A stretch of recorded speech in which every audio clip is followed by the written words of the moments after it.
Hi అండి, అందరికి నమస్కారం. ఈరోజు keema fry with bagara rice చేసుకుందాము. ముందుగా అరకిలో కీమాని బాగా కడుక్కొని నీట్గా కడుక్కొని సైడ్కి పెట్టుకుందాం. సో ఈ బగారాకి కావాల్సిన పదార్థాలు ఏంటో చూద్దాం. సో బగారా ఈ కీమా కర్రీ కావాల్సింది ఆనియన్స్, పచ్చిమిర్చి, కరివేపాకు, పుదీనా. సో ఆనియన్స్ ఏంటంటే ఇవి బగారా రైస్ కోసం అండి. ఆనియన్స్ పొడుగ్గా కట్ చేసుకున్నాం.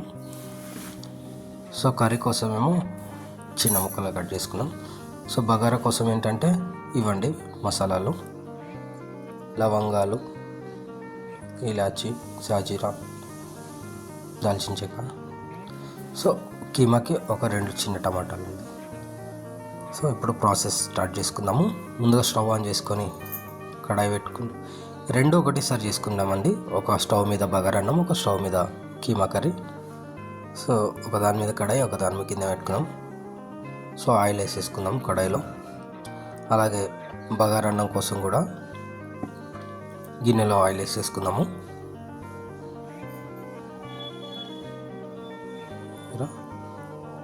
ఆయిల్ వేసుకున్న తర్వాత ఇప్పుడు కడాయిలో ఏంటంటే కొద్దిగా సాజీరా వేసుకొని ఈ ఆనియన్స్, పచ్చిమిర్చి, కరివేపాకు, పుదీనా ఆయిల్ వేడైనాక దీంట్లో వేసుకుందామండి కర్రీ కోసం.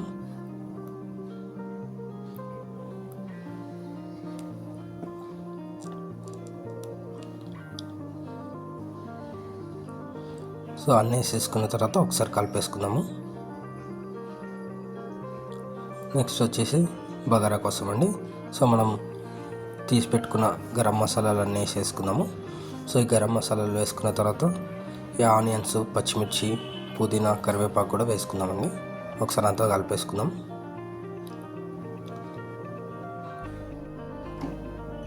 సో ఇది ఒకసారి కలిపేసుకున్న తర్వాత దీంట్లో మనం అల్లం వెల్లుల్లి పేస్ట్ వేసుకుందామండి.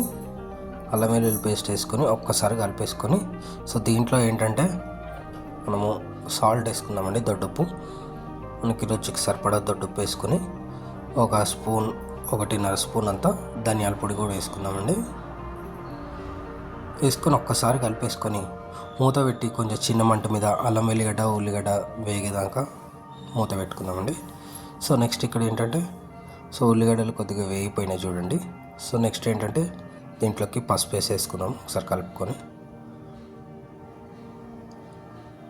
కొద్దిగా పసుపు వేసుకుందామండి. సో దీంట్లోనే ఒక 1.5 స్పూన్ దాకా అల్లం వెల్లుల్లిగడ్డ పేస్ట్ వేసుకుందాము. సో మంచిగా కలిపేసుకొని అల్లం వెల్లిగడ్డ పచ్చివాసన పోయేదాకా ఫ్రై చేసుకుందాము.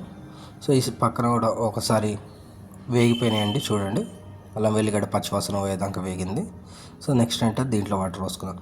సో ఆ గ్లాస్ కనిపించే గ్లాస్తోనే నేను 2 గ్లాసుల బియ్యం తీసుకున్నామండి. సో 2 గ్లాసులకు 4 గ్లాసుల వాటర్ పోసి మూత పెట్టి మరగనిద్దాం. సో ఇక్కడ ఏంటంటే అల్లం వెల్లిగడ్డ పేస్ట్ వేగిపోయింది చూడండి. ఒకటే గంటతో కనుక్కున్నాను, మీకు కన్ఫ్యూజ్ కావచ్చు. 2 గంటలు ఉండండి దానికి.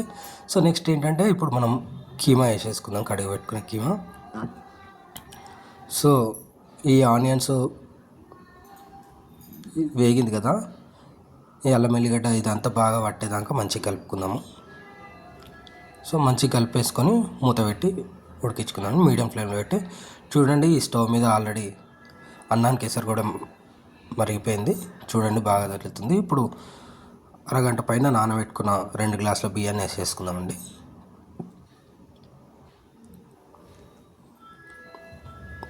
ఓకే చూడండి, మధ్యలో కలుపుతూ ఉండండి అడుగంటకుండా. సో దీంట్లో ఉన్న వాటర్ అంతా రిలీజ్ అయిపోయింది చూడండి. సో ఇదేంటంటే మరీ పెద్ద మంట పెట్టకండి, చిన్న మంట మీద పెడితే ఉడుకుతుంది. నేను బోన్స్తో తీసుకున్నాను అనమాట. సో చూడండి అన్నం కూడా ఉడకబట్టేసింది. ఒకసారి కలుపుకుందాము.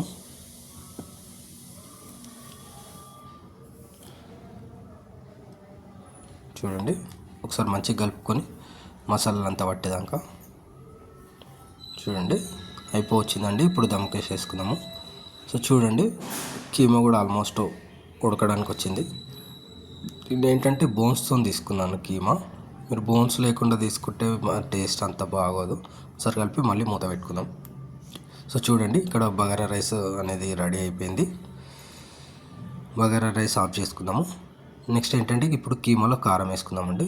నేను ఒక 2.5 స్పూన్లు కారం వేసుకుంటున్నాను. మీరు మీ టేస్ట్కి తగ్గట్టు కారం అడ్జస్ట్ చేసుకోండి. సో దానికి తగ్గట్టు ఒక 1.5 స్పూను సాల్ట్ కూడా వేస్తున్నాను. సో దీంట్లో ఏంటంటే 1.5 చిన్న స్పూన్లో కొబ్బరి పొడి వేస్తున్నాను. సో దీంట్లోనే ధనియాల పొడి కూడా యాడ్ చేసేస్తున్నాను. దీంతో 1.5 స్పూన్ల ధనియాల పొడి. సో మనం ఇందాక కట్ చేసుకున్న చిన్న టమాటాలు కూడా పైన వేసేస్తున్నాను. సో ఇవన్నీ ఏంటంటే పైన వేసేసి ఆయిల్లో ఫ్రై అయ్యేటట్టు మూత పెట్టేద్దాం కలపకుండా. చూడండి ఒక 5 నిమిషాల తర్వాత కారాలు మాడకుండా బాగా ఆయిల్లో ఫ్రై అయినాయి కదా. సో ఇప్పుడు ఒకసారి కలిపేసుకుందాం అనమాట. చూడండి ఒకసారి కలిపేసుకుందాం. కారం వేయంగానే కలిపితే ఏంటంటే పచ్చి పచ్చిగా ఉంటుంది అనమాట. సో అందుకే మనం వేసిన తర్వాత ఒక 5 నిమిషాలు ఆ ఆయిల్లోనే కారం వేగనియాలి. చూడండి ఒక 5 నిమిషాలు మూత పెట్టి మళ్ళీ ఉడుకుతున్నాం. సో చూసారు కదా ఆయిల్ సపరేట్ అయింది. ఇప్పుడు మనం ఏంటంటే 1.5 స్పూన్ గరం మసాలా యాడ్ చేసుకుందామండి. సో ఇంకో ఏంటంటే ఒక 1/2 స్పూన్ అంతా మిరియాల పొడి కూడా యాడ్ చేసుకుందాము, కొద్దిగా స్పైసీగా తిని. సో కొత్తిమీర కూడా పైన వేసేసి మసాలాలు వేసిన తర్వాత కలపకుండా ఇది కూడా ఒక 2-3 నిమిషాలు ఉంచుతున్నామండి. చూడండి 2-3 నిమిషాల తర్వాత తీసి ఒకసారి కలిపేసుకుందాము. సో ఇది కలిపిన తర్వాత కూడా ఏంటంటే ఒక 5 నిమిషాలు చిన్న మంట మీద పెట్టుకోండి, ఎమ్మటే దించేయకండి. అప్పుడు ఏంటంటే కీమాకి అనేది మసాలాలు బాగా పడతాయి. చూడండి కొద్దిగా బ్రౌన్ కలర్ వచ్చేదాకా చిన్న మంట మీద ఫ్రై చేసుకోండి. అంతే అండి, అయిపోయింది. చూడండి keema curry bagara rice ready అయిపోయిందండి. మా ఛానల్ చూసిన వారు సబ్స్క్రైబ్ చేసి మాకు సపోర్ట్ చేయండి. ప్లీజ్ సపోర్ట్ అస్ అండి. Thank you.